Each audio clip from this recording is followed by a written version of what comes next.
हरे कृष्णा, राधे राधे। आप सभी का आपके अपने चैनल प्रभु कथा भजन में हार्दिक स्वागत है। आज इस वीडियो में मैं आप सभी को श्रावण मास का 8वां अध्याय सुनाऊंगी।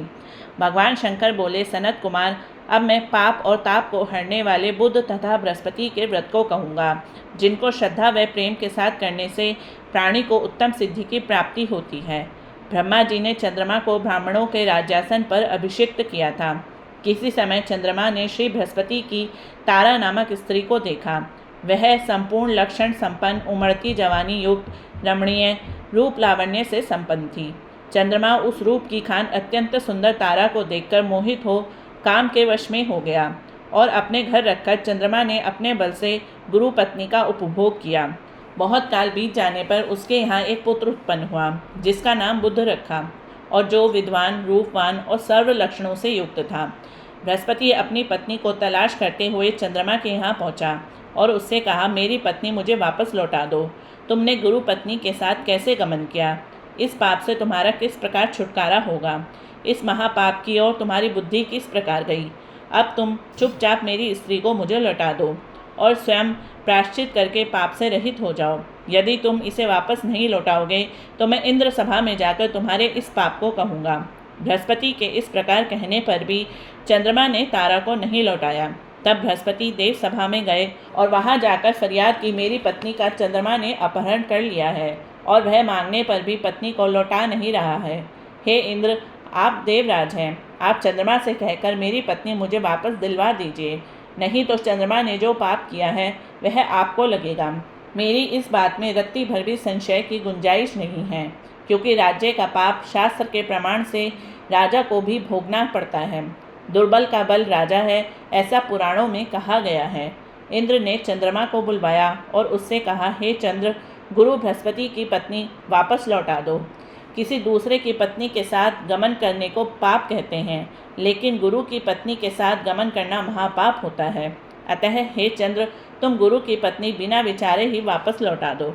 देवराज इंद्र के वचन सुनकर चंद्रमा ने कहा, आपके आदेशानुसार मैं इनकी पत्नी इनको वापस लौटा देता हूँ, मगर मैं अपना पुत्र इनको बिल्कुल नहीं दूंगा, क्योंकि यह मेरा पुत्र है। चंद्रमा की इस बात से देवताओं को संशय उत्पन्न हो गया। यह पुत्र किसका है, यह तो तारा ही ठीक ठीक बतला सकती है। उन्होंने बृहस्पति की पत्नी तारा को बुलाकर पूछा, हे कल्याणी, तुम सच सच कहो कि यह पुत्र किसका है, झूठ बिल्कुल नहीं बोलना।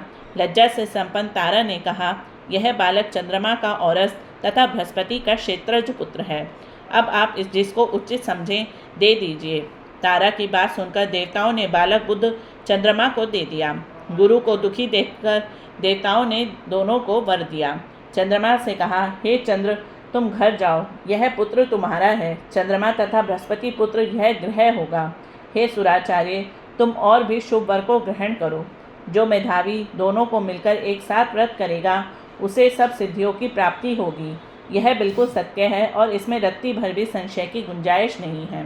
भगवान सदाशिव के प्रिय मास श्रावण में जो लोग बुध और गुरुवार के दिन अर्चन करेंगे, उनके खजाने की अभिवृद्धि होगी और उनका क्षय नहीं होगा।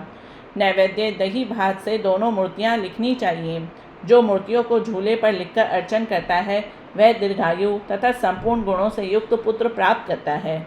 जो मनुष्य खजाने में मूर्ति लिखकर अर्चन करता है, उसकी खजाने की अभिवृद्धि होती है, इसका भी क्षय नहीं है। पाकशाला में लिखकर अर्चन करने पर पाक वृद्धि और देवागार में लिखकर अर्चन करने से देव की दया प्राप्ति होती है। शयनागार में लिखकर अर्चन करने से स्त्री का वियोग कभी नहीं होता। धान्य गृह में लिखकर अर्चन करने से धान्य की वृद्धि होती है। इस प्रकार यथास्थान उसका फल प्राप्त होता है।